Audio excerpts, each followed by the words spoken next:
بسم اللہ الرحمن الرحیم فی مسئلۃ ما نسخت من القبلہ، اس مسئلے کے بارے میں جو منسوخ ہو گیا یعنی مسئلہ قبلہ۔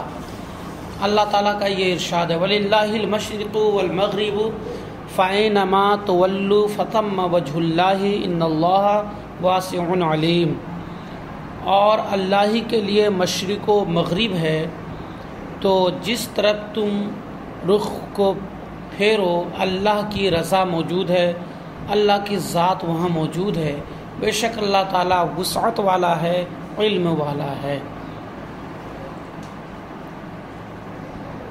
قد ذکرت فیما سبق ان هذه الآیۃ منسوخۃ او مؤولۃ، میں نے ماقبل میں یہ بات ذکر کی ہے کہ یہ آیت کریمہ یا تو منسوخ ہو چکی ہے یا اس کی تعویل کی گئی ہے۔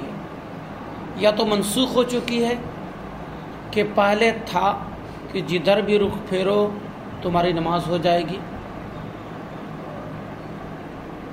اور بھی متعدد توجیہ ہیں جس کے بھی آتی ہیں توجیہات، یا پھر اس کی تعویل کی گئی، اور تعویل یہ کی گئی کہ اگر آپ نفل نماز پڑھنا چاہتے ہیں، اور نفل نماز وہ ہوتی ہے، وہ کار خیر ہے جو بندے کے لیے ہر وقت مہیا کی گئی ہے، اوقات ثلاثہ کے علاوہ جب بھی بندہ اس کار خیر کو حاصل کرنا چاہے کر سکتا ہے۔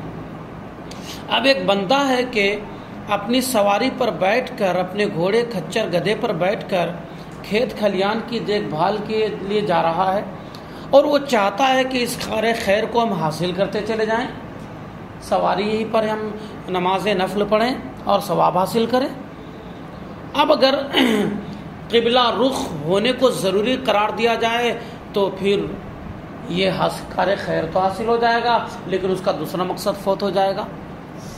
یا قافلہ والوں کے ساتھ ہے اور سوچ رہا ہے کہ چلو نماز نفل تو ہمیشہ پڑھنے کے لیے مہیا کی گئی ہے، نماز نفل پڑھ لی جائے۔ اب اگر اتر کر قبلہ رخ ہونے کو ضروری قرار دیا جائے تو اسی صورت میں قافلہ والے تو سب تو کار خیر کے اس قدر دل دادہ ہوتے نہیں ہیں، قافلہ والے نکل جائیں گے اور تم تنے تنہا پیچھے رہ جاؤ گے، خطرہ تمہارے لیے ہے۔ اس لیے کہا گیا کہ تم سواری ہی پر نفل نماز کی نیت کر لو اور شروع کر دو، رکوع اور سجدے کو اشارے سے کرو، بھئی طور کے رکوع کے لیے تھوڑا کم اشارہ کرو اور سجدے کے لیے تھوڑا گہرا اشارہ کرو، اور اس طریقے سے نماز نفل پڑھ کر ثواب حاصل کرو۔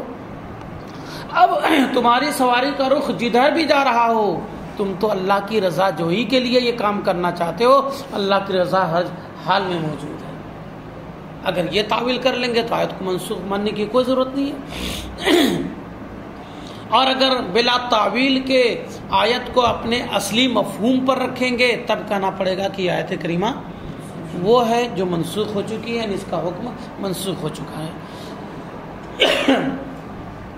کہتے ہیں والجمہور علی انہا باقیۃ، اور جمہور کا موقف یہ ہے کہ اس آیت کریمہ کا حکم باقی ہے، اور اس کی توجیہ یہ ہے ان اینما ان کان مفعولا بہ لتولوا، یہ اینما جو ہے تولو سے پہلے یا تو یہ مفعول بہ ہوگا یا مفعول فی ہوگا۔ عام طور پر اینما یہ مفعول فی واقع ہوتا ہے، سمجھا نا، لیکن اگر اس کو مفعول بہ قرار دے دو تو پھر ایسی صورت میں جو معنی بنے گا اس معنی کی بنیاد پر منسوخ ماننا پڑے گا، اور اگر اس کو مفعول فی قرار دے دو مفعول بہ نہیں تو پھر جو معنی بنے گا اس معنی کی بنیاد پر اس آیت کو منسوخ ماننے کی کوئی ضرورت نہیں ہے، اور نہ تعویل کرنے کی ضرورت ہے۔ اس کا جو مفہوم نکلے گا وہ بالکل صحیح مفہوم ہوگا۔ کیسے؟ دیکھو، جمہور کا موقف یہ ہے کہ یہ آیت کریمہ باقی ہے، اور اس کی توجیہ یہ ہے کہ لفظ اینما اگر تولو کا مفعول بہ واقع ہو تو معنی ہوگا وَلِلَّهِ بِلَادُ الْمَشْرِقِ وَالْمَغْرِبِ، اللہ ہی کے لیے مشرق و مغرب کے بلاد ہیں، تو تم جس سمت میں چاہو اپنے چہرے کو پھیر لو، اللہ کی ذات وہاں ہے۔ فلا باس بہ علیک فلا شک انہا منسوخۃ، فلا باس بہ علیک علیکم، تو تم پر اس میں کوئی حرج نہیں، یہ مفہوم اگر نکل جائے تو کہتے ہیں فلا شک کا نا منسوختون، تو پھر اس میں کوئی شک نہیں کہ یہ آیت کریمہ منسوخ ہو چکی ہے، کیونکہ جس طرف رک کر کے چاہو نماز پڑھنا نہیں پڑھ سکتے جناب، سمجھا نا، بلکہ ہمارے لیے نماز پڑھنے کا ایک سمت مقرر کیا گیا ہے، اور وہ سمت قبلہ ہے۔ او محمولۃ علی صلاۃ النفل علی الراحلہ، یا سواری پر نماز نفل پڑھنے کے معنی پر محمول ہے کہ سواری پر نفل نماز پڑھنا چاہو تو تمہاری سواری کا رخ جدھر بھی ہو تم رک کر کے نماز پڑھو، کیونکہ قافلے والے سب تمہارے مزاج کے موافق ہو جائیں اور کہیں چلو بھائی جناب فتح علی بھائی جن کو جماعی تو بہت آتی ہے مگر یہ کہ نفل پڑھنے کے دل دادا ہیں اور یہ نفل پڑھنا چاہتے ہیں، پوری جماعت والے رک جاؤ اور چلو وضو کرتے ہیں اور قبلہ رخ ہو کے سب لوگ نفل نماز پڑھ لیتے ہیں، پھر آگے سفر آگے بڑھاتے ہیں۔ سب لوگ ایسا تو ہوں گے نہیں، بلکہ کہہ رہے چلو جلدی سے منزل پہ پہنچنا ہے، نفل نماز تو کبھی بھی پڑھ لیں گے۔ ابھی اس بیچارے کی تمنا دھری کی دھری رہ جائے گی، اس لیے اس نے سواری پر نفل نماز شروع کر دی۔ اللہ تعالیٰ نے کہا کوئی بات نہیں ہے، جدھر تمہاری سواری کا رخ جا رہا ہے تمہیں یہ فضیلت حاصل ہو جائے گی اور نفل نماز تمہاری ہو جائے گی۔ یہ وہ کار خیر ہے جو ہمہ وقت بندے کے حق میں مہیا کیا گیا ہے، لہذا جس طرف تمہاری سواری کا رخ جا رہا ہو کوئی مذائقہ نہیں، تمہاری نماز ہو جائے گی، تمہیں ثواب مل جائے گا۔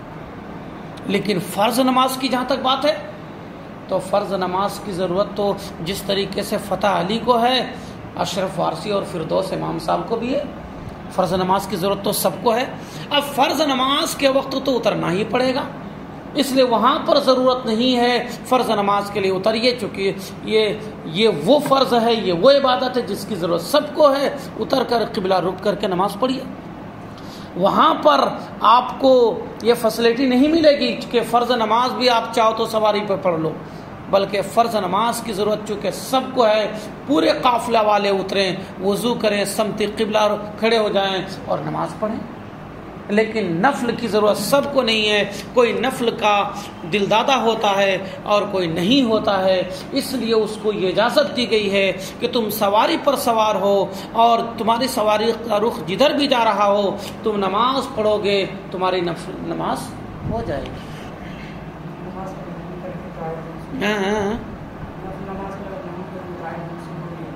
نہیں ہوگی بھائی، تب کیوں منسوخ ہوگی؟ کہتا ہے یا یہ محمول ہے سواری پر نفل نماز کے سلسلے میں، او اشتباہ القبلۃ او غیر ذالک، یا قبلہ وغیرہ کے مشتبہ ہونے پر محمول ہے۔ قبلہ اگر مشتبہ ہو جائے، جس کی تفصیل ابھی آیا چاہتی ہے، قبلہ اگر مشتبہ ہو جائے، پتہ نہ چلے، کوئی بتانے والا بھی نہ ہو، تحری کر کے آپ نے نماز پڑھ لی اور بعد میں جب کوئی آدمی ملا اور اس سے جب آپ نے قبلہ کا سمت پوچھا تو کہا بھائی قبلہ تو ادھر ہے، اب آپ کو سمجھ میں آ رہا ہے کہ ہم نے تو دکن کی جانب رک کر کے نماز پڑھ لیا، یا بالکل اپوزٹ سائڈ میں مشرق کی طرف رک کر کے نماز پڑھ لی، تو ایسی صورت میں اللہ تعالیٰ ارشاد فرماتا ہے کوئی مذائقہ نہیں، تمہاری نماز ہو گئی، تم نے اپنا فریضہ ادا کر لیا۔ تمہیں تحری کرنا تھا، اگر رات کا حصہ تھا تو ستاروں کی چمک کو اور چاند کے چاندنے کو دیکھ کر تمہیں سمت کا تعین کرنا تھا، اور تم نے اس کو فکر کر کے متعین کیا، نماز پڑھی۔ اب کوئی مذائقہ نہیں کہ تمہاری نماز غلط سمت میں بھی ہو گئی تو نماز ہو جائے گی، سمجھا نا؟ تو یہ ہے، یہ تو اس صورت میں ہے جبکہ اینما کو آپ مفعول بھی قرار دیں، لیکن اگر اینما کو مفعول فی قرار دیں جو عام طور پر ہوتا ہے تو پھر کسی تعویل کی ضرورت ہی نہیں، کیونکہ اینما کو اگر مفعول فی قرار دو تو معنی یہ ہو جائے گا کہ جہاں پر تم رہ کر نماز پڑھو قبلہ کی جانب رک کر کے کوئی حرج نہیں ہے۔ تم پنڈوا شریف میں ہو اور قبلہ کی طرف رک کر کے نماز پڑھو کوئی حرج نہیں، کہ چھوچھا میں ہو اور رک کرو قبلہ کی طرف نماز پڑھو کوئی حرج نہیں، دنیا کے کسی گوشے میں رہو لیکن نماز پڑھتے وقت تم اپنا رخ قبلہ کی طرف کر دو کوئی حرج نہیں ہے۔ جس مکان میں جس جگہ میں بھی تم نماز پڑھو بشرطے کہ تمہارا رخ قبلہ کی طرف ہو، یہ مطلب ہو جائے گا، ایسی صورت میں آیت کو منسوخ ماننے کی کوئی ضرورت ہی نہیں ہے، نہ کسی طرح کے تعویل کی ضرورت ہے۔ کہتے ہیں وَإِنْ كَانَ أَيْنَمَا عَلَىٰ أَصْلِهِ، اور اگر اینما اپنی اصل پر ہو یعنی مفعول فی واقع ہو تولو کا، وَكَانَ الْمَعْنَى فِي أَيِّ مَكَانٍ تُوَلُّوا وُجُوهَكُمْ نَحْوَ الْقِبْلَةِ، اور مطلب یہ ہو کہ جس مکان میں تم اپنے رخوں کو قبلہ کی جانب پھیر لو تو اللہ کی رضا موجود ہے، تو اس میں کوئی شک نہیں کہ اس صورت میں آیت کریمہ منسوخ نہیں ہے اور نہ اس میں تعویل کرنے کی ضرورت ہے، بل تائید فی باب القبلہ، بلکہ باب قبلہ کی اس میں تائید ہے کہ جہاں پر بھی رہو نماز پڑھ سکتے ہو مگر رخ ہونا چاہیے قبلہ کی طرف۔ اس صورت میں آیت کو نہ تو منسوخ ماننے کی ضرورت ہے اور نہ ہی تعویل کرنے کی ضرورت ہے۔ وَإِذَا عَرَفْتَ، اور جب تم نے اس کو پہچان لیا، عرفت ھذا فعلم، تو یہ جان لو کہ ابن عباس رضی اللہ تعالیٰ عنہما نے فرمایا ہے، چونکہ حضرت عبداللہ بھی صحابی رسول تھے ان کے بیٹے، اور حضرت عباس جو حضور کے چچا تھے وہ بھی صحابی رسول، اس لیے جب ابن عباس کا لفظ بولا جاتا ہے تو رضی اللہ عنہما ضمیر تثنیہ بولی جاتی ہے اس کے ساتھ، ہے نا، دونوں باپ بیٹا صحابی رسول تھے، اس لیے دونوں کی طرف نسبت کرتے ہوئے عنہما بولا جاتا ہے۔ نزلت آیت فی باب تحویل القبلۃ من الکعبۃ الی بیت المقدس، حضرت ابن عباس رضی اللہ تعالی عنہما کہتے ہیں کہ آیت کریمہ کعبہ شریف سے بیت المقدس کی طرف قبلہ کے پھیرنے کے بارے میں نازل ہوئی ہے۔ نبی کریم صلی اللہ علیہ وسلم کعبہ شریف میں ابتداً مکہ شریف میں ابتداً کعبہ شریف کی طرف ہی رک کر کے نماز پڑھتے تھے، لیکن تالیف قلب کے لیے رسول کائنات کو حکم دیا گیا کہ آپ بیت المقدس کی طرف رک کر کے نماز پڑھیں، کہ بیت المقدس کی طرف رک کر کے نماز پڑھیں گے تو یہودی کم سے کم سمجھیں گے کہ ہاں چلو ہمارے اس امر میں محمد عربی ہماری موافقت کر رہے ہیں، ان کے دل میں اسلام کے تئیں جو نفرت بسی ہوئی ہے اس میں کمی ہوگی اور اسلام کی محبت پیدا ہوگی، آپ سے محبت ہوگی، اسلام کی طرف مائل ہوگی۔ اس لیے تالیف قلب کے لیے حضور کو حکم دیا گیا، نبی آپ ابھی کعبہ شریف کی طرف رک کر کے نماز پڑھنا چھوڑ دیں اور بیت المقدس کی طرف رک کر کے نماز پڑھیں۔ سمجھا نا؟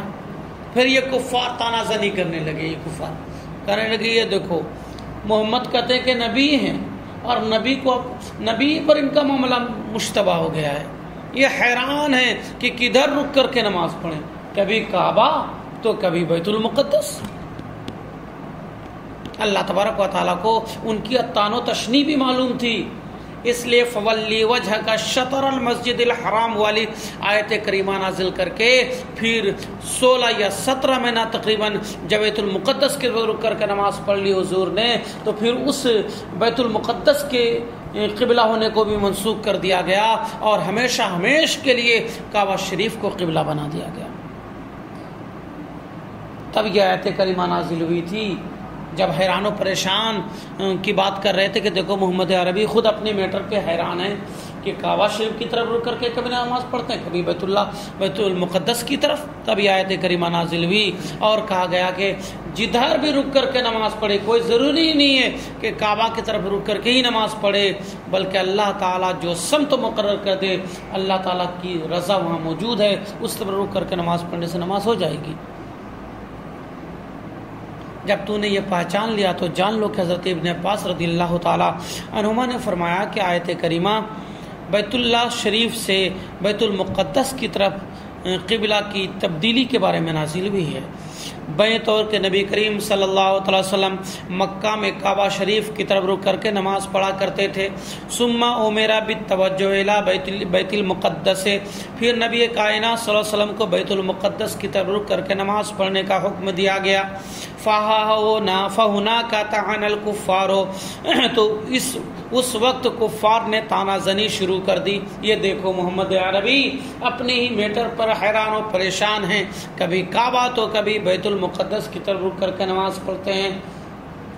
تب یہ آیت کریمہ نازل ہوئی. فنزل قوله تعالی، تب اللہ تعالیٰ کا یہ ارشاد نازل ہوا، فَإِنَّمَا تُوَلُّوا فَثَمَّ وَجْهُ اللَّهِ، جدھر تم اپنے رخ کو پھیر لو اللہ کی ذات موجود ہے.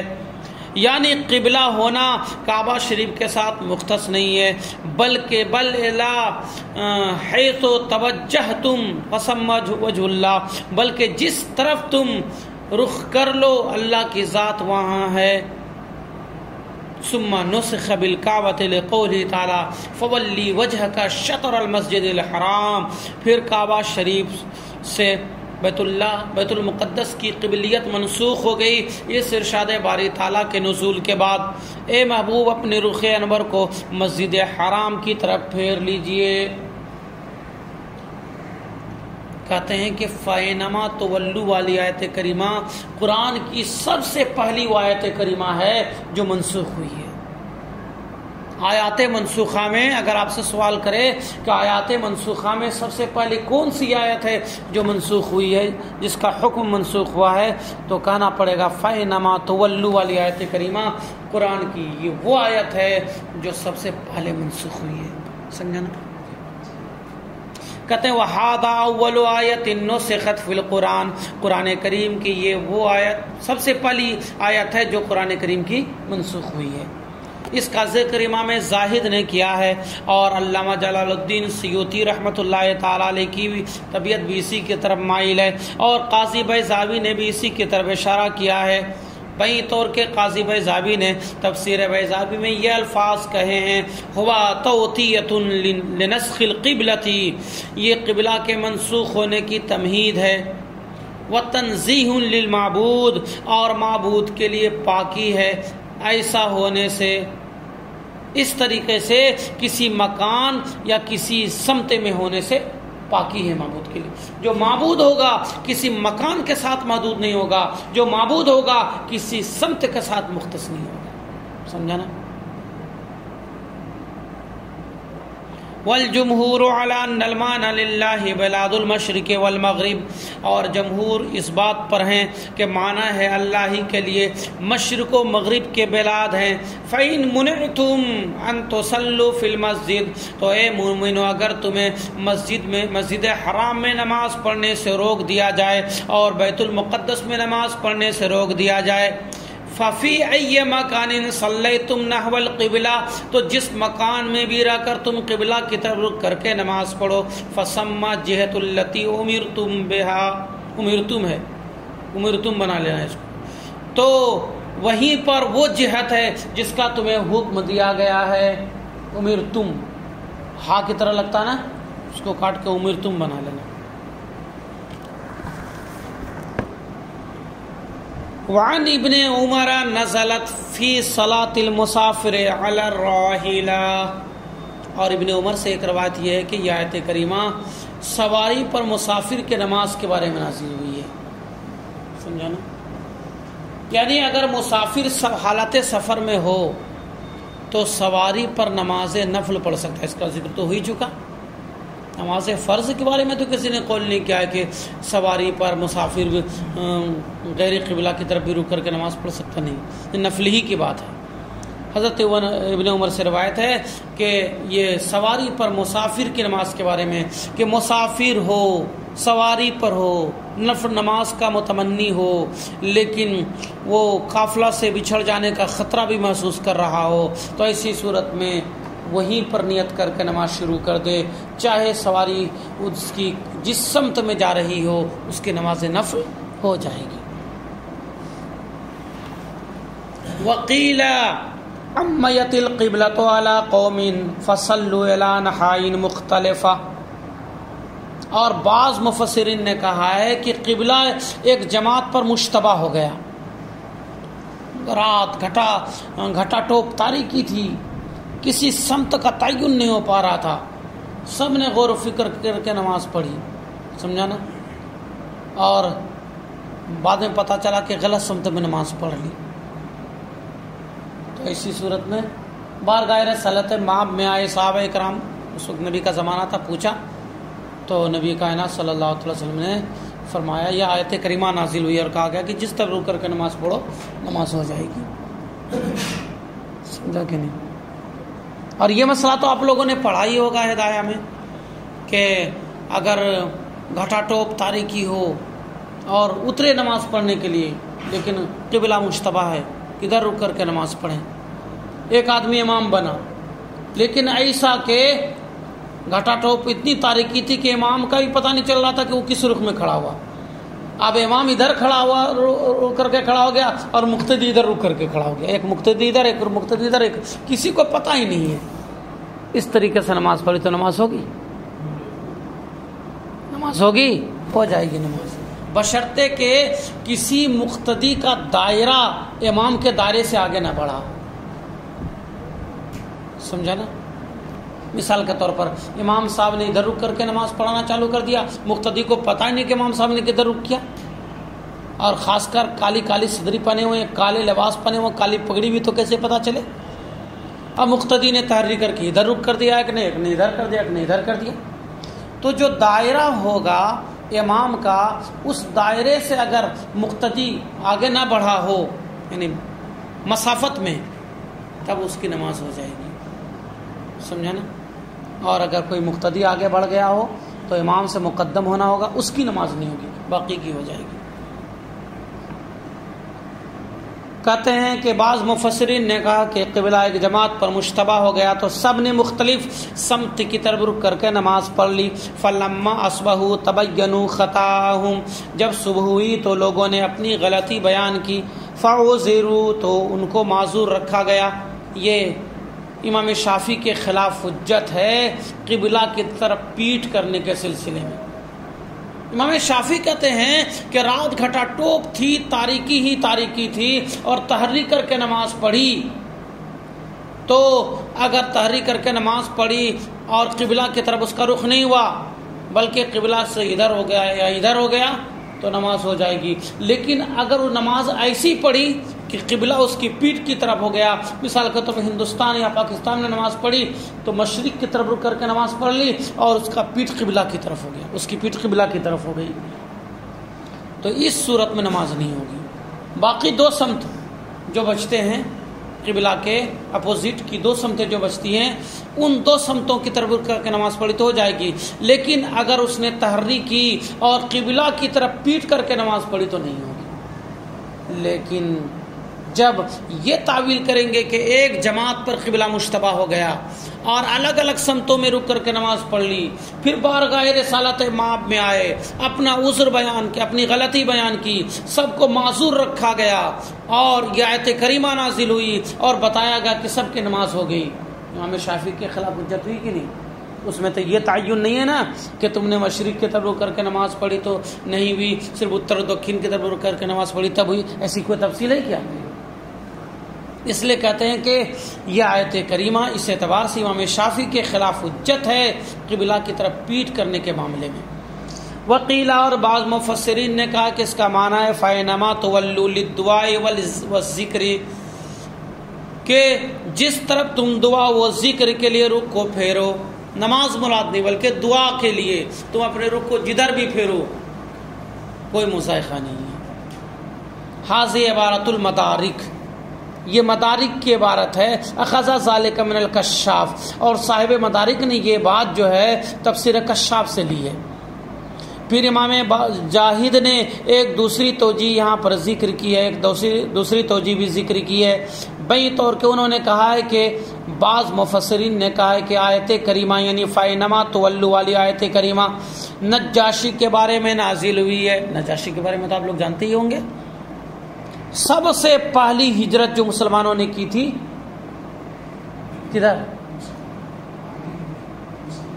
حبشہ کی طرف کی تھی. اس وقت حبشہ کا بادشاہ نجاشی تھا، اور جب ہجرت کر کے مسلمان ادھر گئے تو کفار قریش بھی جو ہے بڑے بڑے لوگوں کو بھیج دیا نجاشی کے پاس کہ جا کے ان لوگوں سے کہو کہ یہ ہمارے آدمی، ان کو واپس کیجیے، یہ بھاگ کر آئے ہیں. لیکن نجاشی بڑا انصاف پرست آدمی تھا، اس نے دونوں طرف کی دونوں بات سنی. بڑا ہی پرلطف مکالمہ ہوا تھا.